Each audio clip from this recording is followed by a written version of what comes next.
السلام علیکم my YouTube fellows, welcome to my channel. امید ہے آپ سب لوگ خیر خیریت سے ہوں گے۔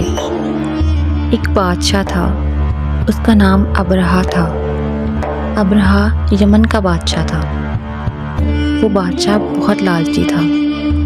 اس نے سنا کہ دور دور سے لوگ کعبے کی زیارت کے لیے مکہ جاتے ہیں۔ یہ سنا تو اس نے سوچا کہ کیا ہی خوب ہو، لوگ کعبے کی زیارت کی بجائے یمن میں آئیں اور سب کے آنے کا مجھے فائدہ پہنچے۔ اس نے یمن میں کعبے کی طرح ایک عمارت بنوائی، لیکن وہاں کوئی نہ گیا۔ اس نے سوچا تھا کہ جب لوگ یہاں آنے لگیں گے تو ان سے خوب چڑھاوے وصول کریں گے۔ جب یمن میں لوگ زیارت کے لیے نہیں گئے تو اس نے سوچا جب تک مکے کا کعبہ نہ ڈھایا گیا اس وقت تک یہاں کوئی نہیں آئے گا۔ تو اس نے ایک بڑا لشکر ساتھ لیا جس میں ہاتھی بھی تھے۔ مکہ والوں نے سنا کہ ابرہہ کعبے کو ڈھانے آ رہا ہے تو وہ بہت گھبرائے۔ وہ ابرہہ کے بھاری لشکر کا مقابلہ نہ کر سکتے تھے۔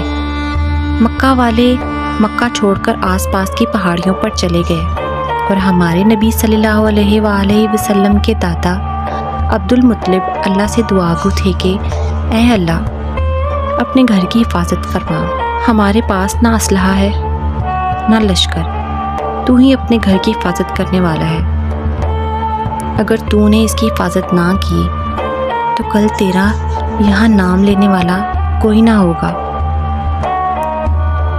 ابرہہ پڑاؤ پر پڑاؤ کرتا چلا آ رہا تھا۔ جب مکہ 3-4 میل رہ گیا تو اچانک ہزاروں لاکھوں ابابیل چڑیاں اس کے لشکر کے اوپر منڈلانے لگی۔ ان ابابیلوں کی چونچوں اور پنجوں میں چھوٹی چھوٹی کنکریاں تھیں۔ انہوں نے کنکریاں ابرہہ کے لشکر پر پھینکنا شروع کر دی۔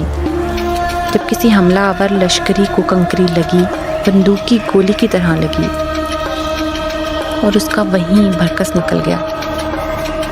ابرہہ کا سارا لشکر اسی طرح تباہ ہو گیا۔